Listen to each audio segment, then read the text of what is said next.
وسلم نے ارشاد فرمایا کہ ایک فقیہ، ایک عالم شیطان پر 1000 عابدوں سے بھاری ہے۔ 1000 عابد عبادت میں لگے ہوں شیطان کو، ان کی وہ ٹینشن نہیں ہوتی جو ایک عالم کی ٹینشن ہوتی ہے۔ اس لیے وہ ایک طالب علم کو دین سے ہٹانے کے لیے جتنی محنت کرتا ہے، وہ ایک تہجد گزار کو تہجد سے ہٹانے کے لیے وہ محنت نہیں کرتا۔ ہمارے استاد فرمایا کرتے تھے کہ شیطان تخت لگا کے بیٹھ گیا تو کسی نے آ کے بتایا کہ میں 2 آدمیوں کے درمیان لڑائی ڈال دی ہے، تو وہ بڑا خوش ہوا، تھپکی دی اپنے چیلوں کو کہ تم نے بہت اچھا کیا۔ پھر کسی نے آ کے بتایا کہ میں نے چوری کی واردات کروا دی ہے، تو اس نے اس کو بھی تھپکی دی۔ پھر کسی نے کہا کہ میں نے جو ہے وہ برائی اور بدی تک لوگوں کو پہنچا دیا ہے، اور زناکاری میں لوگ میری کوششوں سے مبتلا ہو گئے ہیں، تو اس نے کہا واہ واہ تو نے بھی بہت اچھا کام کیا، اس کو بھی داد دی۔ تو مختلف لوگ آ کے اپنی کارروائیاں اس کے چیلے چانٹے بیان کرتے رہے، اور ایک آیا اس نے کہا کہ ایک طالب علم جا رہا تھا تو میں نے اس کو ورغلا کر کے جو ہے وہ دین کی راہوں سے دور کر دیا۔ تو وہ پڑھنے جا رہا تھا لیکن اس نے اپنا رخ بدل لیا، تو وہ اچھل پڑا۔ تو باقیوں نے کہا کہ ہم نے اتنے بڑے بڑے کام کیے ہیں، یہ تو ایک معمولی کام تھا۔ اس نے کہا تمہیں نہیں پتا یہ کتنا بڑا کام کر کے آیا ہے۔ تو شیطان انسانوں کے روپ میں بھی ہوتا ہے۔ تو بعض اوقات جو علم پڑھنے والے ہوتے ہیں ان طلباء کو شیطان بھی وسوسہ اندازی کرتا ہے، اور بعض لوگ بھی کہتے ہیں جی تمہارا مستقبل کیا ہوگا۔ دینی طلباء کے لیے بڑے مسائل ہوتے ہیں، وہ کہتے ہیں جی تمہارا مستقبل کیا ہوگا۔ مستقبل سمجھا کس کو ہے؟ 45 سال زندگی کل ہے، ٹوٹل جو زندگی ہماری، یہ ایوریج زندگی نکالی ہے، کسی کی 60 سال بھی ہو جاتی ہے، لیکن ایوریج کہتے ہیں 45 سال یہاں زندگی ہے۔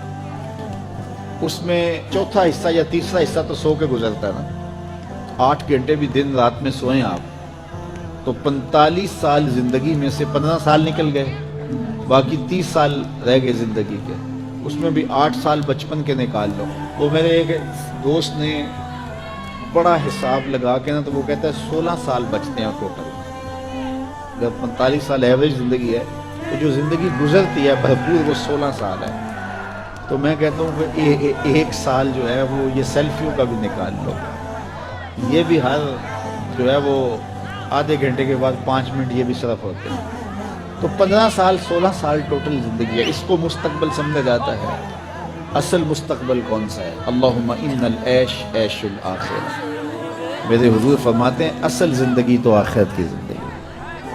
تو ہم اگر مستقبل اس کو قرار دے دیں اور یہ ساری زندگی جد و جہد کی زندگی قرار دیں اور آخرت کی کھیتی میرے حضور نے فرمایا، تو پھر مستقبل کا تصور ہی بدل جائے۔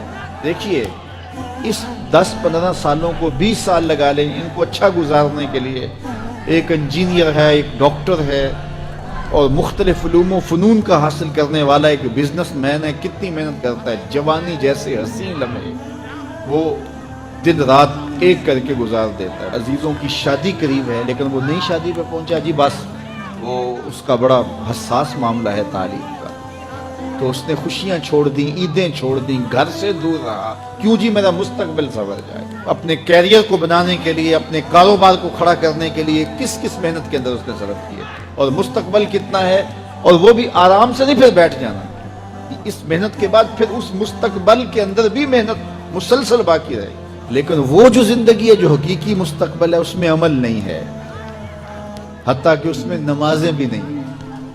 آخرت کی زندگی کے اندر ہمارے لیے نمازیں بھی نہیں ہوں گے، روزے بھی نہیں ہوں گے، پھر ٹینشن فری زندگی ہے۔ وَلَكُمْ فِيهَا مَا تَشْتَهِي أَنفُسُكُمْ، جو دل میں آئے گا سامنے پڑا ہوا ہوگا۔ یہاں تو حسرت میں زندگی گزر جاتی ہے نا کہ یہ چیز مجھے مل جائے، اور ملتی اس وقت ہے جب اس کی خواہش ہی ختم ہو چکی ہوتی ہے۔ لیکن وہاں جو آرزو کرے گا، ابھی آرزو خانہ ذہن میں ہوگی، ابھی ذہن سے دل میں اتر کر کے دل کو بے چین نہیں کرے گی کہ وہ خواہش پہلے پوری ہو چکی ہوگی۔ تو اصل زندگی تو وہ زندگی ہے۔ تو اس لیے شیطان یہ بہکاتا ہے کہ میاں یہ زندگی کیسے گزرے گی، بالخصوص طلباء کو، دین سیکھنے والوں کو۔